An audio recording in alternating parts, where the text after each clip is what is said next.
Durante o século XX, o mundo foi marcado por conflitos que testaram não apenas a política e os exércitos, mas também a fé e a coragem dos indivíduos comuns. Entre esses períodos turbulentos, nenhum foi tão devastador quanto a Segunda Guerra Mundial, que trouxe não apenas destruição material, mas também uma crise moral e espiritual sem precedentes. A ascensão do nazismo na Alemanha, com sua ideologia antissemita e totalitária, espalhou medo e perseguição por toda a Europa. Milhões de judeus foram caçados, presos e exterminados em campos de concentração, enquanto regimes aliados ao Terceiro Reich tentavam sufocar qualquer resistência. Nesse cenário, surgiram homens e mulheres que não aceitaram se curvar diante da tirania e escolheram arriscar suas vidas para salvar outros. Entre esses heróis da fé, destaca-se Corrie ten Boom, uma mulher holandesa comum, relojoeira de profissão, mas extraordinária em sua devoção a Deus e ao próximo. Sua história não é apenas um relato de coragem, mas também uma demonstração do poder do amor cristão frente ao ódio mais brutal. Corrie nasceu em Haarlem, na Holanda, em uma família piedosa, cujo lar era conhecido pelo ambiente de oração e serviço. Seu pai, Casper ten Boom, um relojoeiro respeitado, cultivava no coração dos filhos a importância de viver segundo os princípios bíblicos, ensinando que cada pessoa é criada à imagem de Deus e, portanto, merece respeito e cuidado. Essa visão simples, porém profundamente cristã, moldaria a vida de Corrie e a prepararia para os tempos sombrios que estavam por vir. Quando o nazismo avançou e finalmente ocupou a Holanda em 1940, a vida dos ten Boom mudou drasticamente. A casa que antes era apenas uma relojoaria e um lar acolhedor, tornou-se um ponto estratégico de resistência. Movidos pela fé e pela convicção de que não se podia permanecer indiferente diante da injustiça, os ten Boom decidiram oferecer refúgio a judeus perseguidos. O lar deles passou a ser chamado de O Refúgio e seria por anos um abrigo secreto para aqueles que fugiam da perseguição nazista. Mas antes de mergulharmos nesses atos heróicos, é preciso compreender o cenário mais amplo. A Holanda, embora neutra na Primeira Guerra Mundial, não conseguiu escapar da fúria de Hitler. Em maio de 1940, após uma ofensiva rápida, o país foi tomado e a ocupação nazista instaurada. As medidas de perseguição aos judeus começaram imediatamente. Restrições de trabalho, proibição de frequentar certos lugares, confisco de propriedades e, por fim, as deportações para campos de concentração. Era um ambiente onde o medo dominava. A delação era comum e a sobrevivência parecia depender da submissão ao regime. É nesse contexto que Corrie ten Boom surge como personagem central de uma narrativa maior do que ela mesma. Ao contar sua trajetória, não falamos apenas de uma mulher que ajudou pessoas em perigo, mas de alguém que enxergou a fé cristã como força ativa e transformadora em meio às trevas. Seu testemunho ultrapassa os limites do tempo, porque nos mostra que a verdadeira religião não se restringe a rituais ou crenças teóricas, mas se manifesta em atos concretos de compaixão e sacrifício. Corrie não foi uma líder política, não comandou exércitos e tampouco possuía riqueza ou poder. No entanto, sua vida simples foi usada de maneira extraordinária por Deus. Ela se tornou um símbolo da resistência pacífica, do amor ao próximo e da coragem sustentada pela fé. Ao longo desta narrativa, veremos como cada decisão de Corrie estava profundamente enraizada na confiança de que Deus é soberano, mesmo quando as circunstâncias humanas parecem desesperadoras. Veremos também como sua família, unida pelos mesmos valores, assumiu coletivamente o risco de desafiar o regime nazista para proteger os inocentes. Assim, Ao introduzirmos a história de Corrie ten Boom, também introduzimos a história de uma geração de cristãos que, diante da brutalidade, não escolheram a indiferença. Essa narrativa começa em tempos de paz, em uma pequena relojoaria holandesa, mas rapidamente é lançada ao coração da maior tragédia do século XX.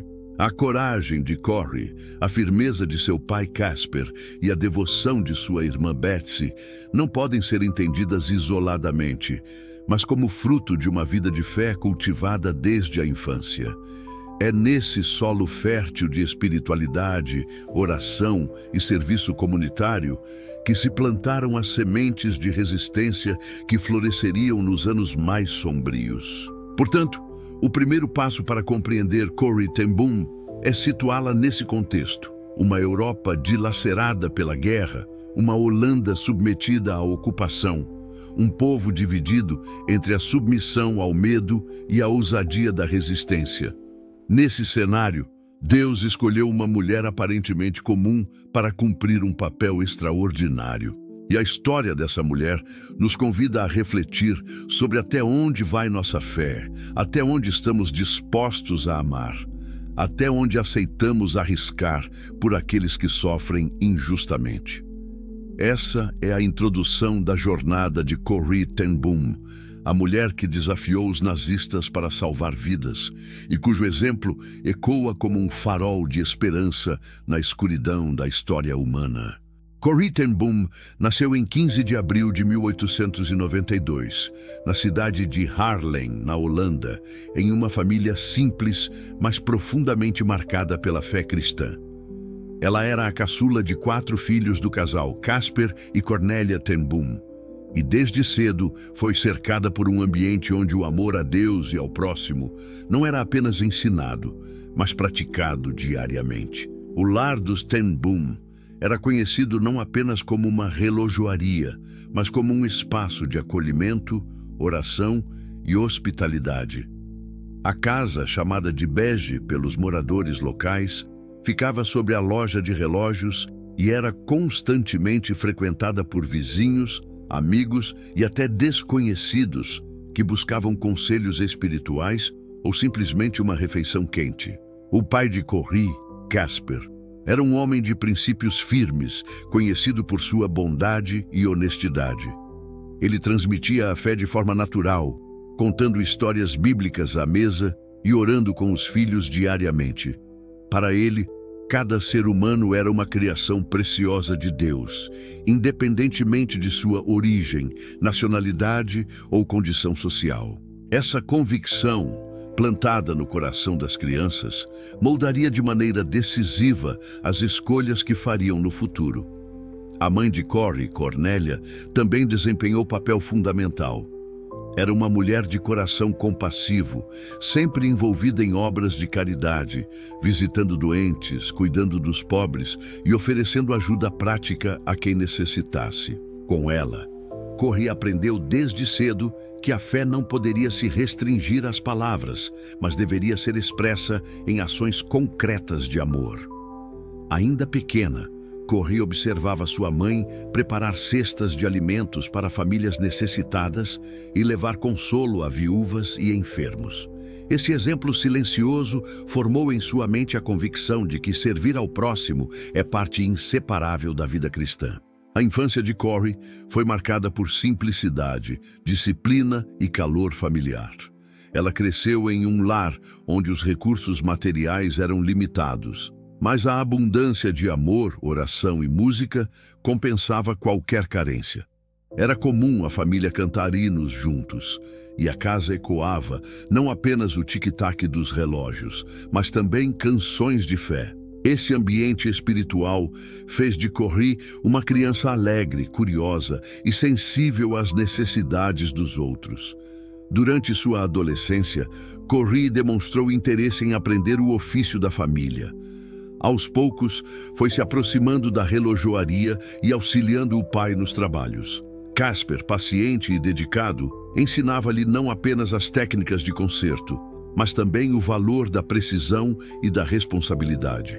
Para ele, cada relógio era uma metáfora da vida, cheio de engrenagens interdependentes que precisavam estar em harmonia para funcionar corretamente. Essa visão servia como lição espiritual, lembrando que cada pessoa tem um papel específico no plano de Deus. No entanto, Corrie também enfrentou desafios. Ainda jovem, ela experimentou perdas dolorosas. Sua mãe, Cornélia, sofreu um derrame quando Corrie tinha apenas 17 anos, ficando incapacitada até falecer alguns anos depois. A dor dessa perda marcou profundamente a família, mas também fortaleceu neles a certeza da esperança cristã. Além disso, sua irmã mais velha, Elizabeth, conhecida como Betsy, enfrentava problemas de saúde desde cedo, o que a impossibilitou de casar ou ter uma vida independente. Essa realidade aproximou ainda mais Corrie e Betsy, que desenvolveram uma amizade inseparável, sustentada pela fé e pela cooperação mútua. Outra marca importante na juventude de Corrie foi sua dedicação ao trabalho social. Em 1924, ela se tornou a primeira mulher relojoeira oficialmente licenciada na Holanda, algo notável para a época, em um mundo ainda dominado por homens. Mas além de sua atuação profissional, Corrie sentia o chamado para servir as crianças e jovens de sua comunidade. Ela fundou clubes para meninas, onde ensinava habilidades práticas, como costura e artesanato, mas, acima de tudo, compartilhava valores cristãos e cultivava nelas a fé. Esse trabalho não apenas trouxe impacto imediato na vida de muitas jovens, mas também preparou Corrie para o ministério que Deus havia reservado para ela em tempos de guerra. Foi nesse período que Corrie desenvolveu sua habilidade de liderança, organização e ensino, qualidades que seriam cruciais quando sua casa se tornasse um centro de resistência contra os nazistas. A relação com sua irmã Betsy merece destaque especial. Embora frágeis em saúde, Betsy possuía uma força espiritual admirável. Sua serenidade e confiança inabalável em Deus serviam como contraponto à natureza mais prática e ativa de Corrie. Enquanto Corrie se ocupava das ações concretas, Betsy mantinha viva a chama da oração e da visão espiritual. Juntas, formavam uma dupla equilibrada, sustentada pelo mesmo propósito de viver em obediência a Cristo. A juventude de Corrie também foi marcada por um episódio de amor não correspondido. Ela se apaixonou por um jovem chamado Karel, que frequentava sua casa e parecia corresponder a seus sentimentos. No entanto, o rapaz acabou se casando com outra pessoa, escolhida por sua família, e Corrie teve de enfrentar a dor da rejeição. Esse episódio, embora difícil, levou-a a entregar seu coração inteiramente a Deus e a aceitar que sua vocação não seria o matrimônio, mas o serviço. Esse momento de rendição preparou-a espiritualmente para os desafios que enfrentaria décadas mais tarde. Em resumo, a infância e a formação de Corrie ten Boom revelam como uma vida aparentemente comum pode ser profundamente moldada pela fé e pelo exemplo familiar. Crescida em um lar onde o amor a Deus e ao próximo era vivido diariamente, Corrie aprendeu que a verdadeira espiritualidade não é teórica, mas prática, expressa em compaixão, hospitalidade e serviço. Essa base sólida seria fundamental para que nos anos sombrios da Segunda Guerra Mundial, ela tivesse coragem de abrir sua casa para refugiados e desafiar um dos regimes mais cruéis da história. O alicerce de sua vida foi construído em tempos de paz, mas a fortaleza desse alicerce só seria plenamente revelada em tempos de guerra. Assim, a infância e a juventude de Corrie não foram apenas um período de crescimento pessoal, mas uma preparação providencial para o grande chamado que a aguardava. A vida de Corrie ten Boom começou a ganhar contornos mais definidos quando, após a juventude marcada pelo trabalho na relojoaria, pelo envolvimento com clubes de meninas e pela vida de fé cultivada em casa, ela passou a perceber que Deus a estava preparando para algo maior. Seu chamado espiritual não veio em uma visão extraordinária ou em uma revelação espetacular, mas se revelou no cotidiano, em pequenos gestos de obediência, serviço e amor ao próximo. Desde cedo, Corrie compreendeu que o cristianismo não era apenas um conjunto de crenças, mas uma forma de viver. As palavras de Jesus sobre amar o próximo e até mesmo os inimigos ecoavam em seu coração com intensidade crescente. Essa convicção se tornou ainda mais forte quando a Europa começou a ser sacudida pelos ventos do nazismo. Nos anos 1930, a situação política se agravava rapidamente. A Alemanha, humilhada após a Primeira Guerra Mundial e sob a liderança de Adolf Hitler, mergulhava em uma onda de nacionalismo extremo, antissemita e totalitário. O regime nazista começava a impor suas ideias de pureza racial e a perseguir os judeus de forma cada vez mais cruel. Na Holanda, embora ainda houvesse certa tranquilidade, muitos já pressentiam a ameaça que se aproximava. Foi nesse contexto que o chamado espiritual de Corrie começou a tomar forma prática. Ela se envolveu cada vez mais com trabalhos sociais e principalmente com a oração. As reuniões em sua casa se tornaram momentos de intercessão fervorosa e Corrie sentia que Deus a estava preparando para um tempo de provação. Sua irmã Betsy, sempre serena, compartilhava dessa visão. E juntas começavam a sonhar com formas de ajudar os que mais sofriam. No entanto, o chamado não era isento de dificuldades. Corrie, como qualquer ser humano, enfrentava dúvidas e medos.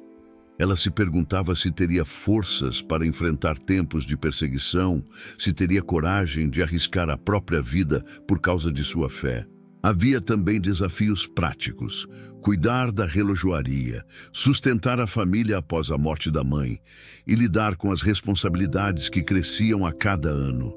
O peso de ser mulher em uma época em que os espaços de liderança eram majoritariamente masculinos também era um obstáculo. Apesar disso, Corrie encontrava força na palavra de Deus. Uma das passagens que mais a confortava estava em Salmos 91, que fala da proteção divina em meio ao perigo. Ela acreditava firmemente que se Deus a chamava para uma missão, Ele também lhe daria os recursos necessários para cumpri-la. Esse entendimento moldou sua coragem, ainda que as dificuldades fossem muitas. A ocupação nazista da Holanda em 1940 marcou um divisor de águas. O país foi rapidamente dominado pelas tropas alemãs e as restrições começaram a sufocar a vida cotidiana.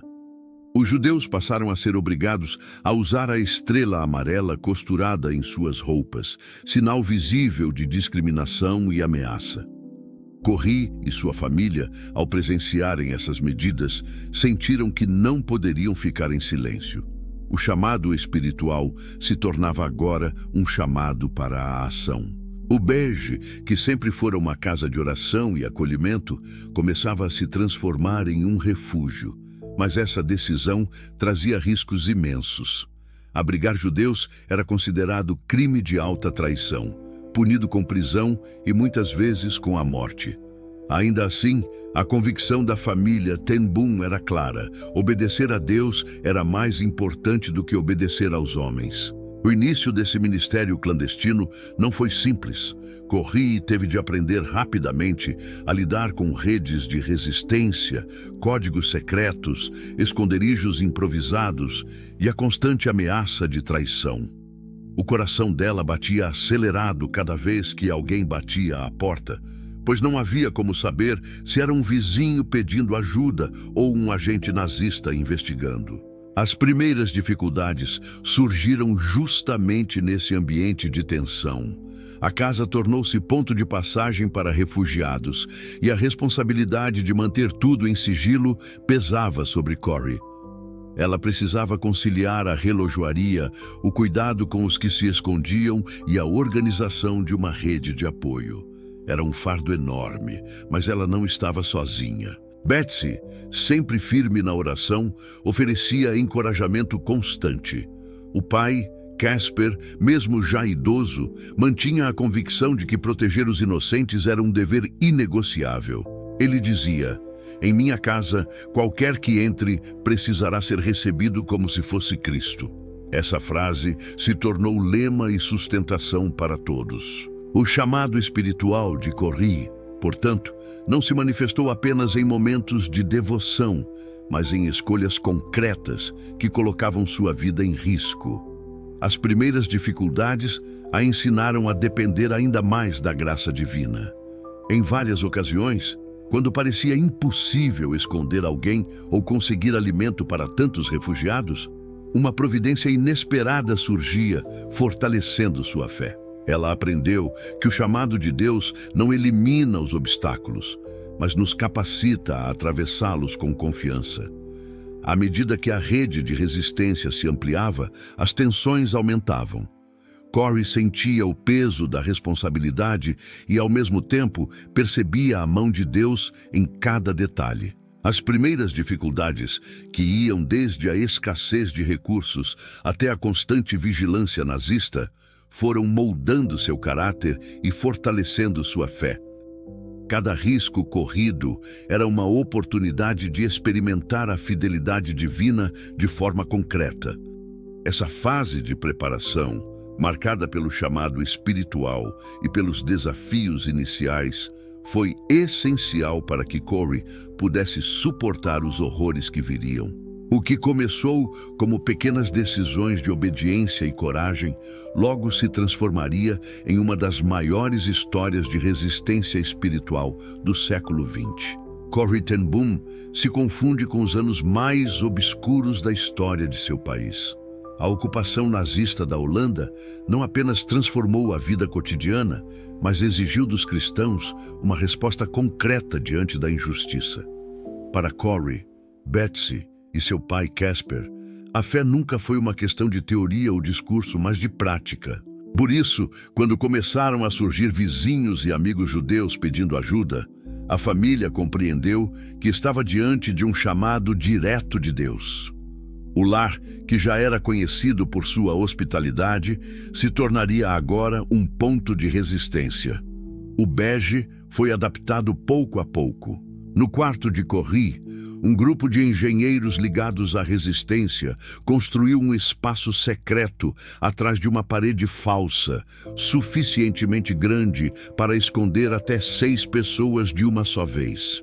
Esse esconderijo seria conhecido mais tarde como o refúgio. A cada dia, a casa se tornava mais movimentada. Refugiados chegavam assustados, fugindo de batidas policiais, e eram acolhidos com uma refeição quente, palavras de consolo e a promessa de segurança.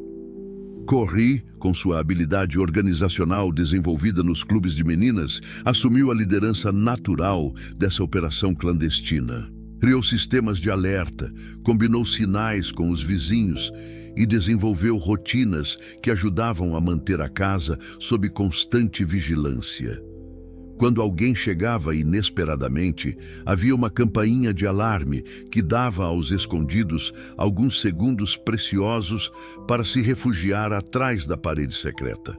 Essa estrutura exigia disciplina e coragem, pois qualquer descuido poderia significar prisão ou morte.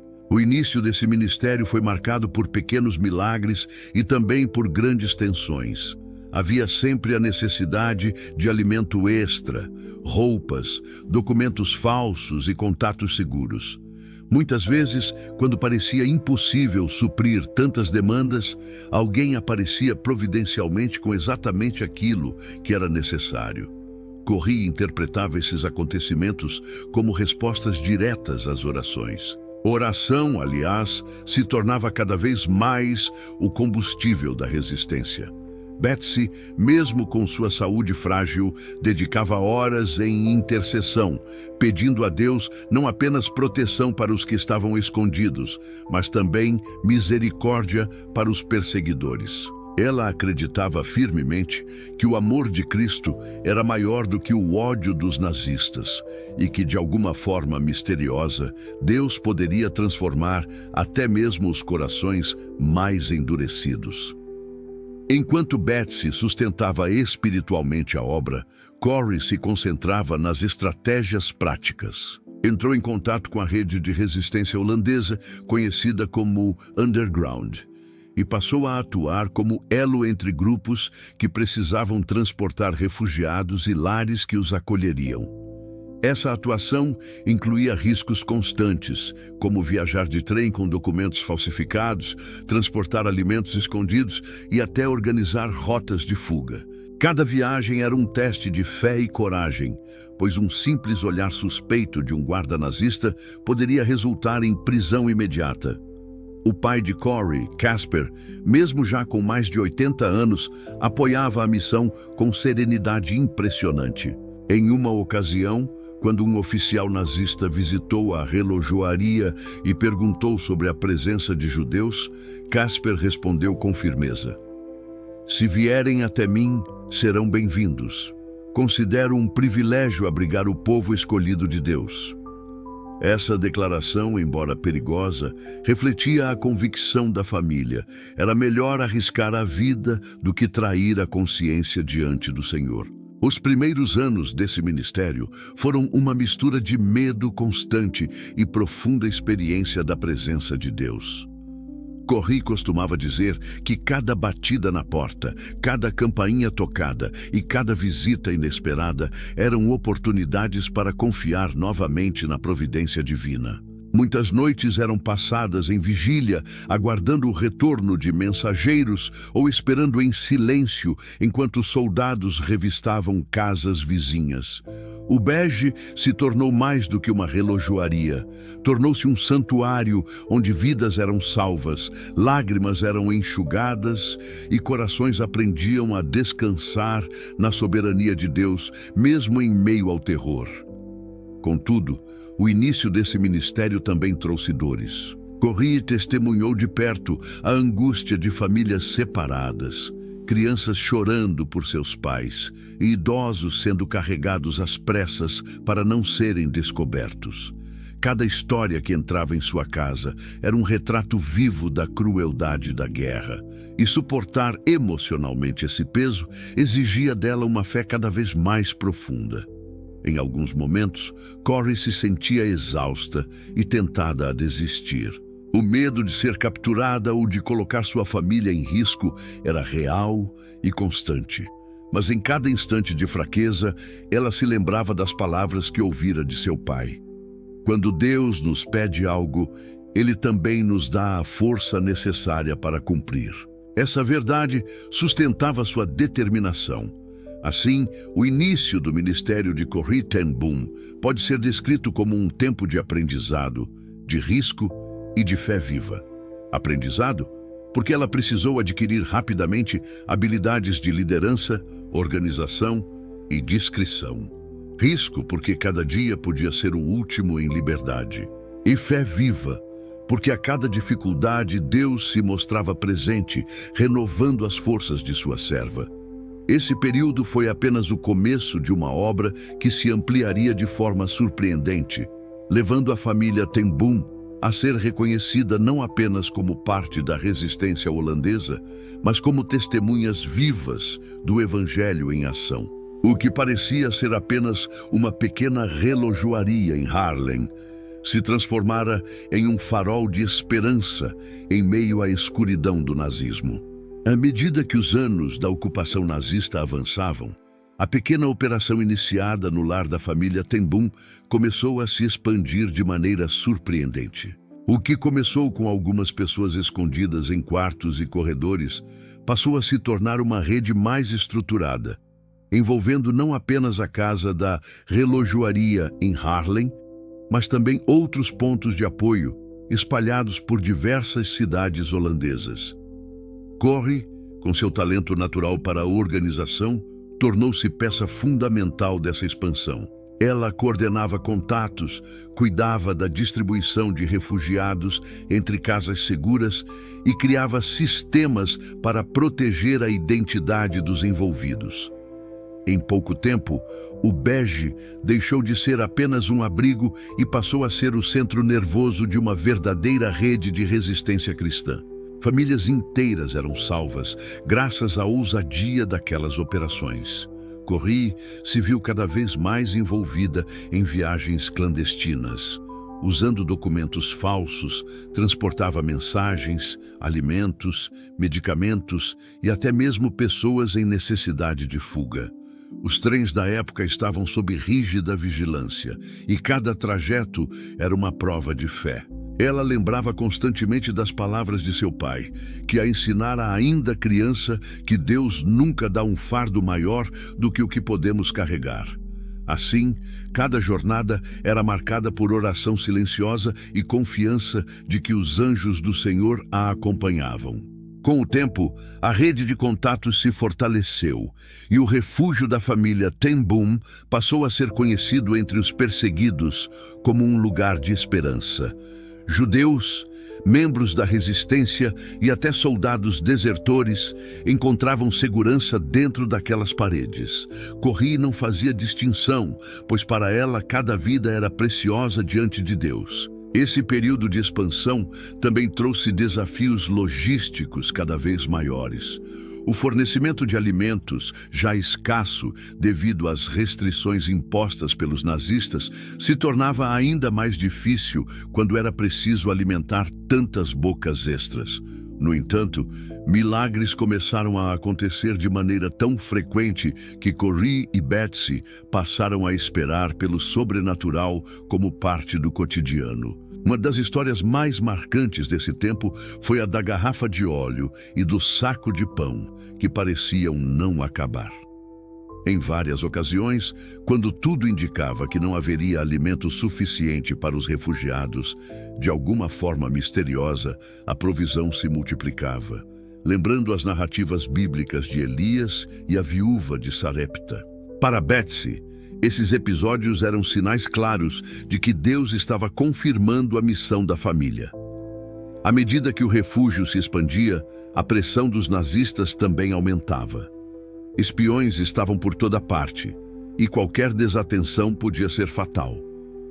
Corrie sabia que cada nova pessoa envolvida era um risco, pois nem todos eram confiáveis. Ainda assim, ela acreditava que era melhor arriscar do que negar ajuda. Essa convicção trouxe-lhe algumas das maiores alegrias, mas também algumas das maiores dores, pois eventualmente a rede seria infiltrada e traída. Apesar do medo, a atmosfera dentro do Bege era de esperança e fé. Todas as noites, refugiados e anfitriões se reuniam para ler a Bíblia e orar. Mesmo em diferentes línguas e tradições, havia unidade em Cristo. Corrie lembrava que era nesses momentos que a presença de Deus se tornava mais palpável. O som das bombas e das marchas nazistas lá fora contrastava com os cânticos suaves e a palavra de Deus ecoando dentro da casa. Era como se o pequeno lar tivesse se transformado em um santuário invisível, protegido pelo próprio Senhor. Com a expansão da obra, Corrie passou a ser conhecida entre os membros da resistência como alguém confiável, corajosa e disposta a assumir grandes riscos. Isso lhe deu acesso a informações privilegiadas e a recursos que possibilitaram salvar ainda mais vidas. Contudo, também a colocou na mira das autoridades nazistas, que começavam a desconfiar da movimentação incomum em sua casa. O coração de Corrie se enchia de tensão a cada nova batida à porta. Mas ela lembrava sempre da promessa bíblica de que Deus é refúgio e fortaleza, socorro bem presente na angústia. Durante esse período, a fé de Betsy também desempenhava papel central. Enquanto Corrie se preocupava com detalhes práticos e estratégias, Betsy tinha visões de esperança. Ela dizia que um dia a guerra acabaria e que elas ainda teriam oportunidade de abrir um centro de restauração para vítimas do conflito, um lugar onde não apenas os feridos físicos, mas também os emocionalmente devastados poderiam encontrar cura. Essas palavras pareciam impossíveis naquele contexto sombrio, mas plantavam sementes de esperança no coração de Corrie. Assim, a expansão do ministério dos Ten Boom não foi apenas uma ampliação de atividades práticas, mas também um aprofundamento espiritual. A cada vida salva, a cada milagre testemunhado e a cada momento de oração compartilhado, a convicção da família de que estavam cumprindo um chamado divino se fortalecia. Eles sabiam que estavam arriscando tudo, mas acreditavam que a eternidade daria sentido a cada sacrifício. Com o aumento das atividades, o bege se tornou alvo inevitável da perseguição. Havia rumores de que espiões estavam infiltrados em Haarlem e de que a Gestapo estava monitorando a família Ten Boom. Corrie sabia que o fim de sua liberdade poderia chegar a qualquer momento, mas isso não a impedia de continuar. Pelo contrário, parecia que cada dia era mais uma oportunidade de servir e confiar em Deus. O período da expansão, portanto, foi um tempo em que o chamado se consolidou, as redes se fortaleceram e a fé se provou capaz de enfrentar riscos crescentes. Corrie, Betsy e Casper se tornaram mais do que uma família de relojoeiros. Tornaram-se parte de um movimento de resistência espiritual e humanitária que desafiava a tirania com armas invisíveis: a fé, a oração e o amor ao próximo. A expansão do ministério da família Ten Boom trouxe não apenas frutos de esperança, mas também crises intensas e perseguições cada vez mais perigosas. A casa do bege, que se tornara um refúgio para tantos, estava agora sob a constante vigilância da Gestapo. Rumores corriam pela cidade de Haarlem de que naquela relojoaria algo mais acontecia além do concerto de relógios, e esses boatos despertavam a atenção de espiões e colaboradores nazistas que buscavam recompensas em troca de informações. Corrie sabia que sua família vivia sobre uma linha tênue entre a liberdade e a prisão. Cada visita inesperada, cada olhar desconfiado na rua e cada batida na porta eram lembranças de que a qualquer momento poderiam ser descobertos. Esse peso emocional começou a se tornar uma verdadeira batalha interna para Corrie. Ela lutava contra o medo, contra a ansiedade de ser a responsável pela segurança de tantos e contra a dor de ver vizinhos e conhecidos sendo levados sem retorno. Foi nesse contexto que a fé dela foi testada de forma mais profunda. Em várias ocasiões, oficiais nazistas entraram na loja para investigar e cada inspeção era um momento de tensão extrema. O coração de Corrie disparava e as mãos tremiam, mas por alguma razão misteriosa, os esconderijos nunca eram descobertos. Ela interpretava isso como proteção divina. Contudo, a pressão aumentava. A Gestapo havia intensificado as batidas e contava com delatores locais. Entre eles, havia um homem chamado Jan Vogel, colaborador nazista que fingiu ser amigo da resistência para ganhar a confiança de Corrie. Ele pediu ajuda para esconder sua esposa, mas na realidade armava uma armadilha. Essa traição se tornaria uma das maiores crises da família Ten Boom. No dia 28 de fevereiro de 1944, a Gestapo finalmente realizou uma grande batida na casa da relojoaria. Homens armados invadiram o bege, reviraram tudo e prenderam todos os presentes, incluindo Corrie, Betsy, o velho Casper e outros membros da família e amigos. O esconderijo secreto, no entanto, não foi descoberto naquele momento, e 6 pessoas conseguiram permanecer ocultas por mais de 48 horas até serem libertadas por membros da resistência. Mas a prisão dos Ten Boom marcava o início das perseguições mais dolorosas de suas vidas. No caminho até a prisão de Scheveningen, Corrie enfrentou o primeiro golpe devastador. Seu pai, já com 84 anos, foi separado do grupo.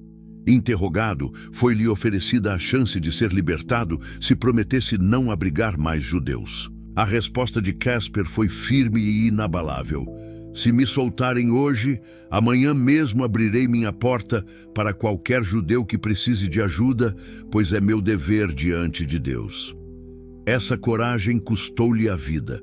Poucos dias depois de sua prisão, Casper ten Boom morreu, mas deixou para sua família e para a história o exemplo de fidelidade inquebrantável. Para Corrie e Betsy, a prisão trouxe um novo campo de batalha. Primeiro, foram levadas a Scheveningen, onde passaram por interrogatórios duros e condições humilhantes. Corrie adoeceu e chegou a ficar em isolamento, mas encontrava forças em versículos bíblicos que conseguia recordar de memória. Cada palavra gravada em seu coração era como um alimento para a alma, em meio ao desespero. A perseguição não se limitava ao confinamento físico, mas atingia o espírito. Os nazistas usavam humilhações constantes para quebrar a moral dos prisioneiros. As irmãs ten Boom, contudo, transformaram a cela em lugar de oração e esperança. Reuniam outras presas, compartilhavam palavras de consolo e lembravam que Deus estava presente mesmo atrás das grades. Essa atitude começou a chamar atenção e logo elas se tornaram líderes espirituais entre as encarceradas. Depois de algum tempo, Corrie e Betsy foram transferidas para o tristemente famoso campo de concentração de Ravensbrück, na Alemanha. Esse campo, destinado principalmente a mulheres, era um lugar de horrores indescritíveis. Fome, doenças, trabalhos forçados e execuções eram parte da rotina. Para muitos, era o fim da esperança, mas para Corrie e Betsy, tornou-se também um campo missionário. A Bíblia que conseguiram contrabandear milagrosamente se tornou um tesouro inestimável. Com ela, organizavam estudos bíblicos secretos entre as prisioneiras. Muitas mulheres, desesperadas e sem forças, encontraram consolo na palavra de Deus. Era um milagre que, em meio a tantas revistas e inspeções, aquele livro nunca fosse descoberto. Corrie acreditava que anjos o escondiam dos olhos dos guardas. As perseguições, porém, não cessavam. Betsy, sempre frágil de saúde, começou a definhar rapidamente no campo. Ainda assim, ela não perdia a serenidade. Dizia a Corrie: "Não há fosso tão profundo que o amor de Deus não seja mais profundo ainda." Essas palavras ficaram gravadas na memória de Corrie para sempre. As crises físicas, emocionais e espirituais atingiam seu ápice, mas paradoxalmente foi nesse ambiente que a fé delas brilhou mais intensamente. Enquanto algumas prisioneiras sucumbiam ao ódio e ao desespero, Corrie e Betsy escolhiam responder com perdão e esperança. O impacto desse testemunho foi tão profundo que muitas mulheres decidiram entregar suas vidas a Cristo dentro de Ravensbrück. A perseguição nazista, que pretendia apagar vidas e destruir almas, acabou se tornando palco de um avivamento silencioso entre aquelas mulheres sofridas. Para Corrie, essa fase foi a mais difícil, mas também a mais reveladora de sua caminhada. Ela viu a morte do pai, testemunhou o sofrimento da irmã e experimentou na pele a crueldade do sistema nazista. Mas também viu milagres, presenciou conversões e experimentou a presença de Deus de forma mais real do que nunca. As crises e perseguições que enfrentou não destruíram sua fé, mas a purificaram, transformando-a em ouro refinado pelo fogo. No campo de concentração de Ravensbrück, onde a crueldade e a desumanidade atingiam níveis inimagináveis, Corrie ten Boom e sua irmã Betsy experimentaram algumas das mais extraordinárias manifestações da graça de Deus. As condições eram brutais. Barracões superlotados, frio intenso, fome constante e trabalhos forçados que consumiam rapidamente a saúde das prisioneiras. Além disso, a humilhação era diária, com revistas, castigos arbitrários e a sombra da morte pairando sobre todas. No entanto, foi nesse ambiente aparentemente sem esperança que surgiram vitórias inesperadas e milagres que só podem ser explicados pela mão invisível de Deus. Um dos milagres mais marcantes foi a entrada de uma Bíblia dentro do campo. Corrie e Betsy conseguiram contrabandear o pequeno livro durante as revistas iniciais, algo que parecia impossível diante do rigor dos guardas. Corrie sempre recordava que, de alguma forma, quando chegava sua vez de ser revistada, os olhos dos soldados simplesmente não enxergavam a Bíblia escondida sob suas roupas. Esse livro se tornou um farol de luz em meio à escuridão. Com ele, elas passaram a organizar reuniões secretas entre as prisioneiras, compartilhando trechos das Escrituras e oferecendo palavras de consolo e esperança. O milagre não estava apenas no fato de que a Bíblia nunca foi descoberta, mas também no poder transformador que emanava de suas páginas. Mulheres desesperadas, prestes a desistir da vida, encontravam ânimo ao ouvir que Deus ainda as amava e que Cristo havia vencido o mal. Muitas decidiram entregar seus corações a Jesus ali mesmo, atrás das cercas de arame farpado. Outro episódio impressionante ocorreu em relação aos piolhos e pulgas que infestavam os barracões. A presença desses insetos era insuportável, trazendo ainda mais sofrimento às prisioneiras. No entanto, Betsy interpretava essa praga de forma inusitada. Ela dizia: "Corrie, devemos agradecer até pelas pulgas." Corrie achava difícil aceitar essa ideia, mas mais tarde compreendeu. Os guardas nazistas evitavam entrar nos barracões infestados, e por causa disso, as irmãs podiam realizar os cultos secretos sem interrupção. Aquilo que parecia maldição se tornou proteção divina. Era como se Deus tivesse usado até as pulgas para preservar seu povo. Além desses milagres de preservação, houve também milagres de provisão. Muitas vezes, quando o alimento era insuficiente, parecia que o pouco se multiplicava. Corrie relatava que, mesmo quando havia apenas uma pequena porção de sopa, de alguma forma todas conseguiam comer. Não se tratava de abundância visível, mas da percepção de que ninguém ficava sem ao menos um pouco. Essa experiência constante lembrava a multiplicação dos pães e peixes feita por Jesus e reforçava nelas a convicção de que Deus cuidava até dos detalhes. A vitória mais impressionante, porém, não estava nas circunstâncias externas, mas no coração das irmãs Ten Boom. Em um lugar projetado para apagar a fé, elas experimentaram uma comunhão mais profunda com Deus. Betsy, apesar de sua saúde debilitada, continuava irradiando serenidade e esperança. Ela tinha visões proféticas, afirmando repetidamente que, após a guerra, haveria um tempo em que elas viajariam pelo mundo para contar o que Deus havia feito e para ensinar às pessoas a necessidade de perdão e reconciliação. Corrie, por vezes, achava impossível acreditar nisso, mas a fé inabalável de Betsy a sustentava. Essas visões se tornariam realidade após a guerra, confirmando o caráter profético das palavras de Betsy. Outra vitória significativa foi o poder do perdão que começou a brotar no coração de Corrie. Embora ela ainda lutasse contra sentimentos de raiva e desejo de justiça diante das crueldades nazistas, observava em sua irmã uma capacidade sobrenatural de amar até os inimigos. Betsy insistia: "Devemos orar por eles, Corrie. Devemos pedir que Deus toque o coração desses homens também." Essa postura era revolucionária em um ambiente dominado pelo ódio.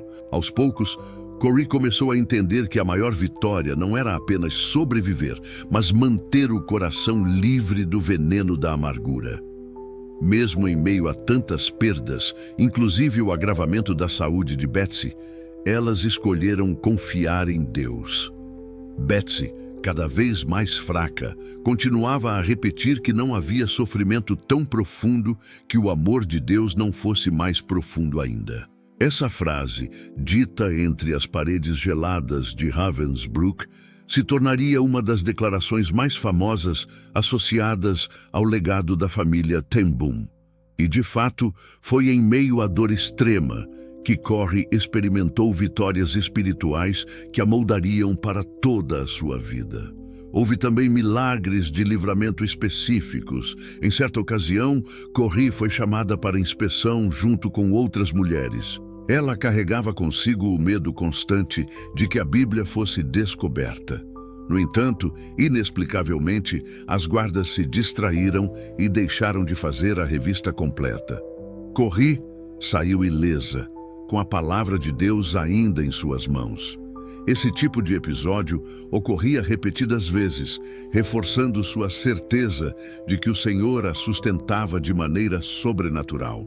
Com o tempo, mesmo o sofrimento do campo passou a ser visto como parte de um propósito maior. Betsy insistia que tudo aquilo não seria em vão. Ela dizia que após a guerra haveria casas de restauração, não apenas para vítimas, mas também para ex-guardas nazistas que precisariam de cura espiritual. Essas palavras pareciam ousadas, mas plantaram em Corrie a convicção de que a missão dela não terminaria em Ravensbrück. A vitória maior, portanto, não estava apenas na sobrevivência física, mas no testemunho vivo de que o amor de Deus era invencível. O campo, planejado para destruir vidas e apagar esperanças, acabou se tornando palco de milagres diários, vitórias espirituais e do fortalecimento da fé de dezenas de mulheres. Corrie testemunhou a verdade de que, onde abundou o pecado e a crueldade, superabundou a graça de Deus. Quando a guerra finalmente chegou ao fim, em 1945, Corrie ten Boom saiu de Ravensbrück como a única sobrevivente de sua família direta. Seu pai havia morrido pouco depois da prisão.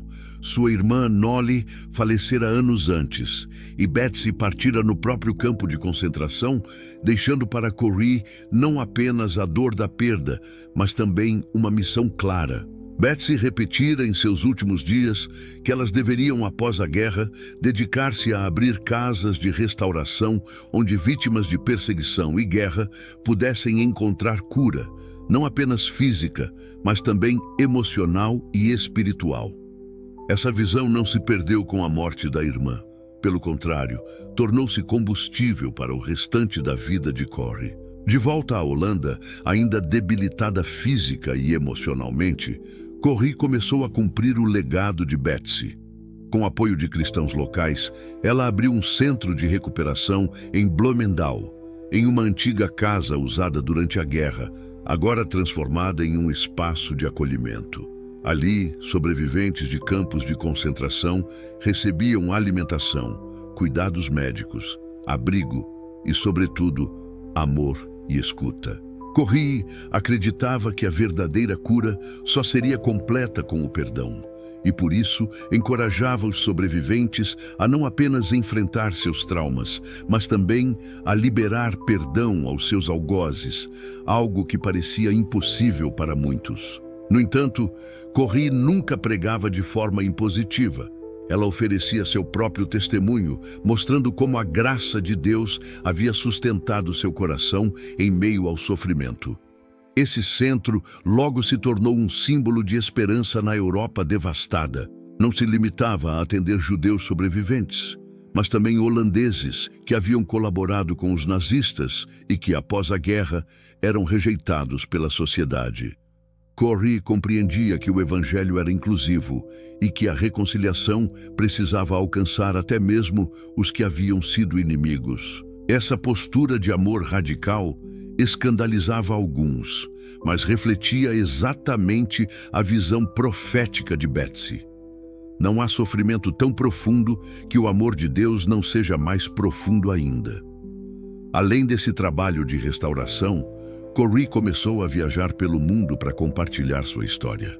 O testemunho da família ten Boom se espalhou rapidamente e Corrie se tornou uma pregadora itinerante. Suas palestras e pregações não eram marcadas por eloquência teatral, mas pela simplicidade e autenticidade de quem falava com autoridade, porque havia vivido na pele o que ensinava. Ela falava sobre perdão, fé em tempos de escuridão e a certeza da presença de Deus mesmo nas circunstâncias mais dolorosas. Sua mensagem tocava multidões, porque vinha acompanhada de lágrimas, lembranças reais e um coração que havia escolhido não ser dominado pelo ódio. Um dos episódios mais notáveis em seu ministério itinerante ocorreu na Alemanha, alguns anos após a guerra. Corrie pregava em uma igreja sobre o perdão, quando ao final foi surpreendida pela presença de um dos antigos guardas de Ravensbrück. Ele se aproximou dela, dizendo que havia se convertido e pedindo que Corrie apertasse sua mão como sinal de reconciliação. Nesse momento, Corrie sentiu a luta interna mais intensa de sua vida. Sua mente se lembrava das humilhações, da dor e da morte da irmã, mas sua fé lhe dizia que precisava obedecer a Cristo. Tremendo, ela estendeu a mão e, ao tocar a do ex-guarda, experimentou uma libertação sobrenatural, como se o amor de Deus tivesse invadido seu coração de forma irresistível. Esse episódio se tornaria um dos testemunhos mais poderosos de seu ministério, ilustrando na prática o que significa perdoar como Cristo perdoa.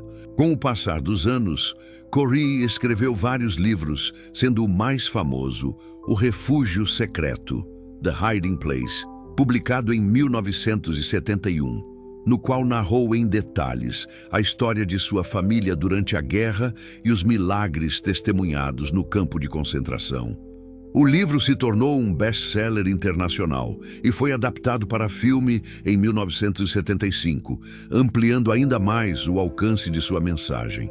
Outros livros também foram publicados, como Tramp for the Lord, Tramp para o Senhor, onde ela descreveu suas viagens missionárias, e In My Father's House, na casa de meu pai, no qual recordava sua infância e a influência espiritual de sua família. Essas obras não apenas preservaram sua memória, mas também inspiraram milhões ao redor do mundo a viverem uma fé prática e corajosa. Outra obra relevante foi sua dedicação em visitar prisões e campos de refugiados após a guerra. Corrie entendia que aqueles que haviam sido destruídos pela guerra precisavam mais do que comida e teto, precisavam de esperança. Ela viajava a países devastados, levando não apenas suprimentos, mas também a mensagem do Evangelho. Sua disposição em entrar em lugares de dor e sofrimento a tornava ainda mais autêntica aos olhos de quem a ouvia. O impacto de suas obras foi tão grande que Corrie se tornou conhecida como a mensageira do perdão. Suas palestras cruzaram continentes: Europa, América do Norte, América do Sul, África, Ásia e até países sob regimes comunistas ouviram sua voz. Em cada lugar, sua história era recebida como prova viva de que a fé pode triunfar sobre a escuridão. A expansão de seu ministério também alcançou meios de comunicação, e ela participou de rádios e programas de televisão, sempre com o mesmo objetivo: apontar para Cristo como a única verdadeira fonte de esperança. Corrie ten Boom não era apenas uma sobrevivente, mas uma missionária incansável, cujo testemunho transformava lágrimas em esperança e corações endurecidos em fontes de perdão. Sua vida pós-guerra foi marcada pela realização prática do sonho de Betsy: restaurar os quebrantados, amar os inimigos e anunciar que a luz de Deus jamais é vencida pelas trevas. Os últimos anos da vida de Corrie ten Boom foram a culminação de tudo o que ela havia vivido e aprendido nos tempos de guerra, prisão e ministério itinerante. Embora seu corpo envelhecesse e sua saúde se tornasse cada vez mais frágil, sua voz e seu testemunho continuavam a ecoar com força em diferentes partes do mundo. A mulher que nascera na pequena cidade de Haarlem e que passara por horrores inimagináveis, agora era recebida como uma embaixadora da esperança, atravessando fronteiras e denominações para levar a mesma mensagem. Deus é fiel e o perdão é o maior milagre que o coração humano pode experimentar. Nos anos 1960 e 1970, Corrie intensificou suas viagens missionárias. Visitou dezenas de países, pregando em igrejas, conferências, universidades e até em estádios. Cada encontro era marcado pela simplicidade de sua fala e pela autoridade de quem não falava de teorias, mas de experiências vividas. O lançamento de seu livro O Refúgio Secreto, em 1971, ampliou imensamente seu alcance. Traduzido para dezenas de idiomas, o livro a tornou conhecida em todo o mundo.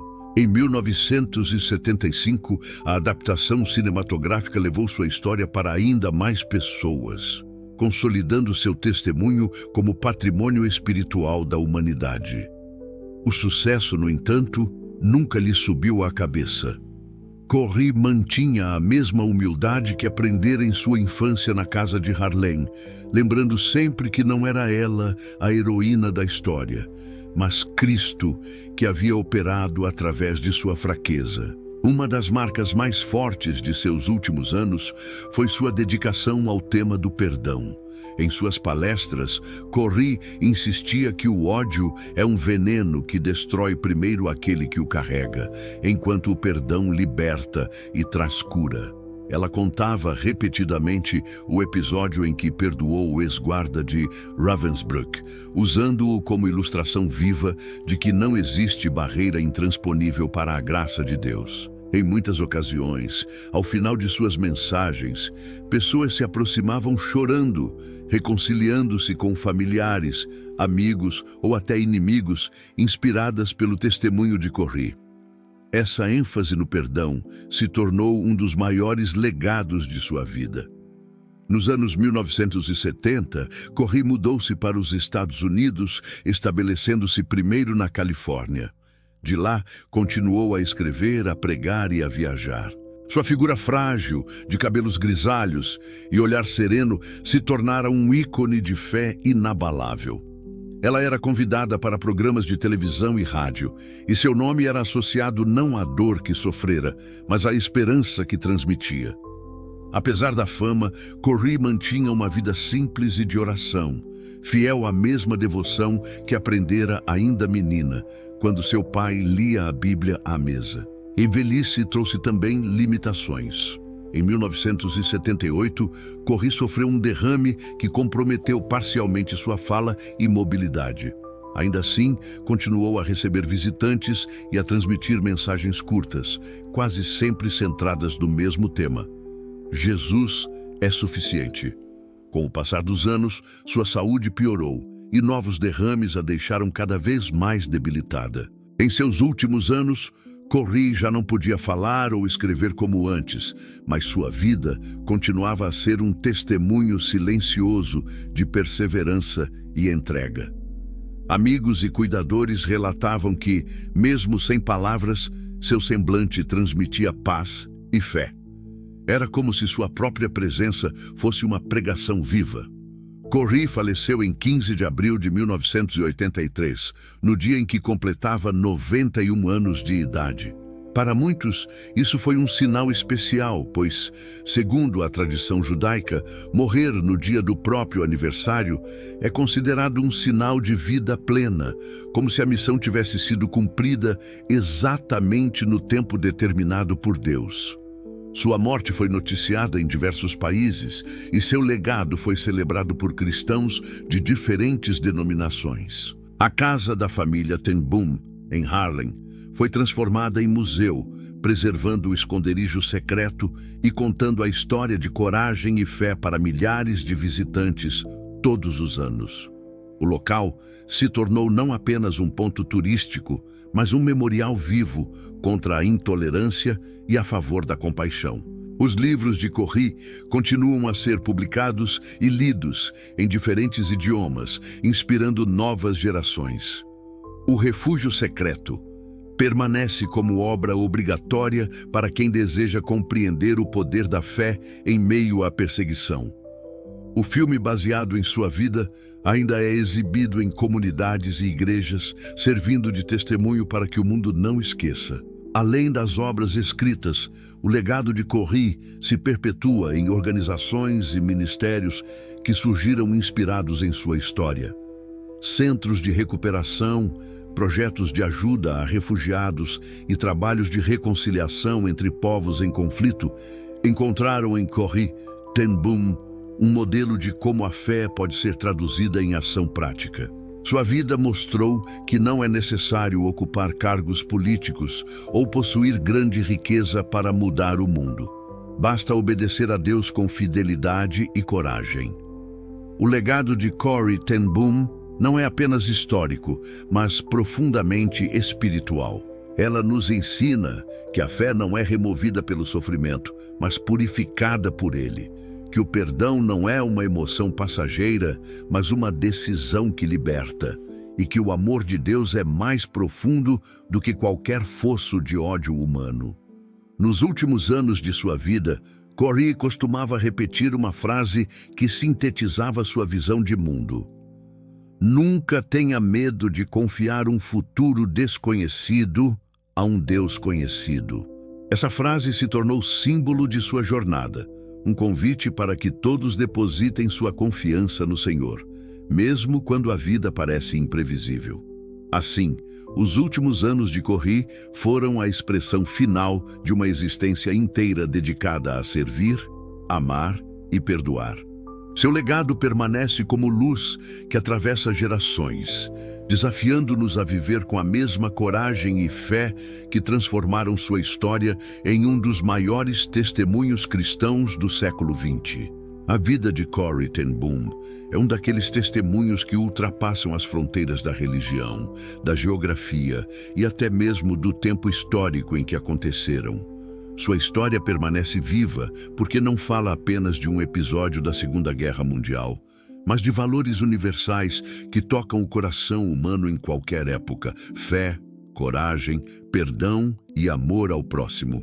Quando olhamos para sua trajetória, percebemos que ela não foi marcada por feitos espetaculares em termos humanos, como vitórias militares ou conquistas políticas, mas por uma fidelidade silenciosa que se manifestou em decisões diárias. Abrir a porta de sua casa para um vizinho perseguido, dividir um pedaço de pão com um faminto, esconder uma família inteira em seu quarto, arriscar a vida para proteger inocentes. Essas foram as armas de Corrie contra a tirania nazista. Em cada gesto havia a convicção de que obedecer a Deus é maior do que obedecer aos homens e que amar o próximo é a expressão mais alta da fé cristã. Sua história também nos confronta com uma pergunta essencial: até onde estamos dispostos a ir por aquilo em que acreditamos? Corrie não era uma super-heroína sem medo. Pelo contrário, ela própria confessava suas fragilidades, seu temor de não resistir, sua luta interna contra a raiva e a injustiça. Mas é justamente isso que torna seu testemunho tão poderoso. Ela não confiava em si mesma, mas em Deus. Sua coragem não vinha da ausência de medo, mas da presença de uma fé que a sustentava mesmo quando tudo parecia perdido. Outro aspecto central de sua vida foi o perdão. Corrie nos mostra que o perdão não é um sentimento espontâneo, mas uma decisão difícil, que muitas vezes exige força sobrenatural. Perdoar os algozes de Ravensbrück, perdoar aqueles que traíram sua família, perdoar o homem que se apresentou diante dela pedindo a reconciliação. Tudo isso parecia humanamente impossível. No entanto, Corrie escolheu obedecer ao mandamento de Cristo e, ao estender a mão ao ex-guarda nazista, experimentou a libertação interior que só o perdão pode trazer.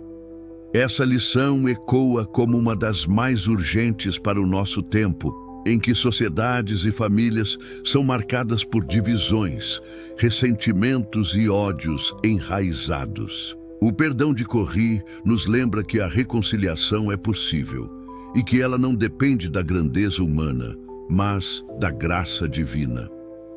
A obra de Corrie também nos ensina sobre providência. Ao longo de sua vida, especialmente nos anos da guerra, ela testemunhou pequenos e grandes milagres que mostravam a mão de Deus em meio ao caos.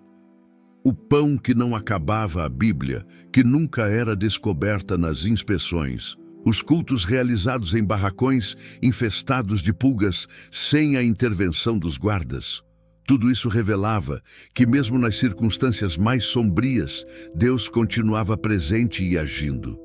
Essa consciência moldou nela uma confiança profunda. Nada escapa ao controle do Senhor, e mesmo o mal mais terrível não pode impedir os planos de Deus. Hoje, quando pensamos em Corrie ten Boom, não a lembramos apenas como sobrevivente de um campo de concentração, mas como mensageira da esperança. Ela não deixou que o ódio a definisse, mas escolheu ser definida pelo amor. Não deixou que a tragédia apagasse sua fé, mas permitiu que a dor fosse transformada em testemunho. Esse é o verdadeiro legado de sua vida. Mostrar que não somos escravos das circunstâncias, mas podemos ser instrumentos da graça mesmo nos piores cenários. Sua trajetória também nos chama a refletir sobre a responsabilidade que temos em tempos de injustiça. Corrie não se calou, não se conformou, não cruzou os braços diante da perseguição. Ela agiu, mesmo sabendo que poderia pagar com a vida. Seu exemplo nos desafia a não sermos indiferentes diante do sofrimento alheio, a não ignorarmos os perseguidos, os refugiados, os famintos, os esquecidos. A fé que Corrie viveu é ativa, prática e transformadora. E essa fé continua sendo um chamado para todos os que a conhecem hoje. O legado de Corrie ten Boom permanece não apenas em livros, filmes e museus, mas na vida de milhares de pessoas que foram tocadas por sua mensagem. Seus escritos ainda inspiram cristãos e não cristãos ao redor do mundo, lembrando que o mal não tem a última palavra. Sua casa em Haarlem, transformada em museu, continua a acolher visitantes de todas as nações, testemunhando que a coragem e a fé de uma família comum podem se tornar faróis de esperança em tempos de escuridão. Corrie viveu 91 anos e partiu exatamente no dia de seu aniversário, algo considerado pelos judeus como um sinal de vida completa. É como se Deus tivesse selado sua existência com esse detalhe simbólico, confirmando que sua missão havia sido cumprida no tempo perfeito. Hoje, sua voz ainda fala, não em palavras novas, mas nas que ela deixou registradas. Nunca tenha medo de confiar um futuro desconhecido a um Deus conhecido. Essa frase resume sua caminhada e se torna convite para cada um de nós. Confiar em Deus quando tudo parece certo é simples. Confiar quando tudo desmorona exige fé verdadeira. Corrie ten Boom nos mostrou que essa fé não é apenas possível, mas capaz de mudar vidas, salvar inocentes e transformar inimigos em irmãos. E assim, concluímos sua história não como uma biografia de alguém distante, mas como um chamado vivo, para que cada um de nós viva com coragem, fé e amor. Pois como Corrie demonstrou em cada passo de sua jornada, a escuridão nunca é tão profunda que a luz de Cristo não possa brilhar ainda mais forte.